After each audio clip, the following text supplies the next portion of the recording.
ሻሎም ሻሎም ቤተሰብ እግዚአብሔር አምላኽ ሰላምን ጸጋን ናይ ክርስቶስ ምስ ኩልኹም እዩ ከመይ ጸኒሕኩም ሎማዓንቲ ድማ ብኸመይ ብጎይታ ኩሉ ሳዕ ክንሕጎስ ከም ንኽእል ሓደ ነጥቢ ክንርኢ ኢና ካብቲ ሓደ ብጎይታ ኩሉ ሳዕ ክንሕጎስ ዝገብረና ውዕለት ጎይታ ብምዝካር እዩ ውዕለቱ ብምዝካር ንተሓጎስ ድብል ኢሎም ኸርእየኩም መጽሓፍ ቅዱስ ክዛረብ ከሎ ሮሜ 4 ጥቕሲ 25 ከም ዝድብል ቃል ኣሎ ንሱ ብሰራ ኃጢአትና በጃ ተዋህበ ስለ ጽድቅና እውን ተሰይሉ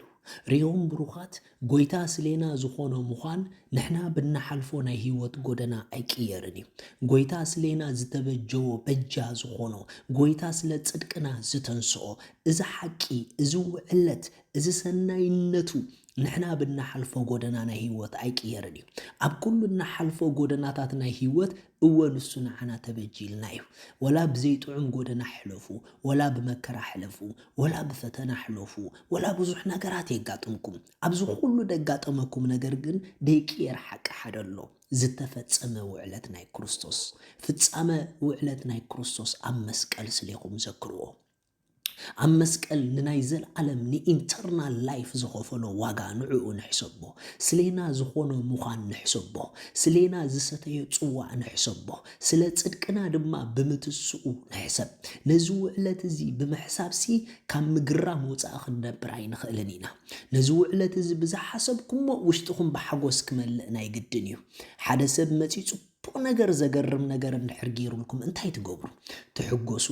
እሞ ኩሉ ሳዕ ኩሉ መዓልታት ናይ ህይወትና እንዳተሓጎስና ዘንብር ኣኺሉ ዝተርፍ ውዕለት ናይ ጎይታ ኣለና ሪኢኹም ብሩኻት እቲ ናትና ሓጎስ ኣብ ብሕጂ ዝግበር ነገር ኣብ ህይወትና እንድሕር ኮይኑ በይ ዝድገብር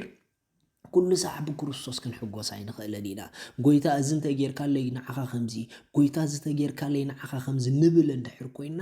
እዚ ኩሉ ሳዕ ብጎይታ ተሓጎሱ ድብል ቃል ክንፍጽሞ ኣይንኽእልን ኢና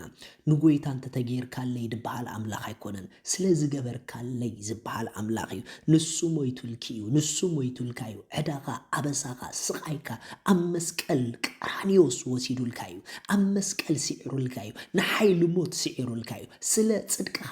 ኢልካ እዩ ነዛ ሓቂ ዝንዳሓሰብካ ስለ ዝገበርካለይ ጎይታ ተባረኺልካ ተሓጎስ መጽሓፍ ክዛረብ ከለኹም ኢሉ ዮሐንስ 19:28 ከም ዝብል ቃል ኣሎ ድሕሪዚ ኢየሱስ ኩሉ ከም ተፈጸመ ፈሊጡ እቲ ጽሑፍ ምእንቲ ክፍጸም ጸማዕኩ በለ ኣብኡ መጺጽ ዝመልአ ኣቕሓ ነበረ ሽዑ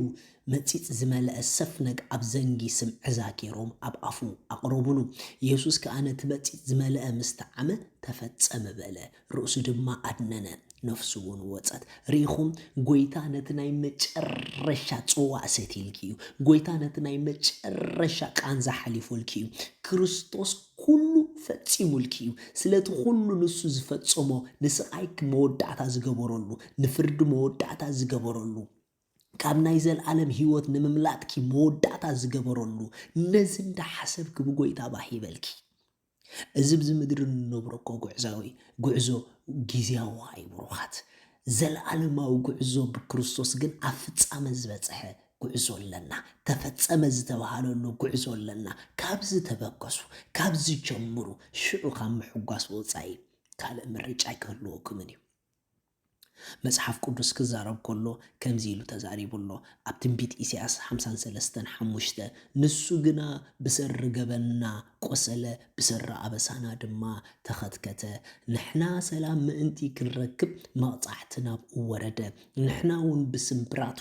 ሓዊና ክንሓዊ ኮነን ኢሉ ብስምብራቱ ሓዊና እዩ ዝብል ሪኢኹም ነዚ ሕጂ ዘሎ ስለ ትርእይዎ ነቲ ብክርስቶስ ዝተፈጸመ ምርኣይ ስለ ንስእን ዘለና ኢና ካብ ሓጎስ ብዙሕ ነገር ደውፀና ዘሎ ምሕዋይና ተፈጺሙ እዩ ስቓይና ወሲድዎ እዩ ኣበሳ ወሲድዎ እዩ ፍርዲ ወሲድዎ እዩ ጎይታ ነዚ ብምሕሳብ ተሓጎሱ እዚ ጥራሕ ኣይኮነን በጃ ጥራሕ ኣይኮነን ኮይኑልኪ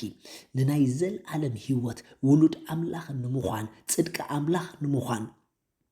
ንሓይሉ ሞት ሲዒሩ ተስኢልካ እዩ ነዚ ብምርኣይ ነዚ ብምሕሳብ ኣይ ስለቲ ዘገርም ውዕለት ኣምላኽ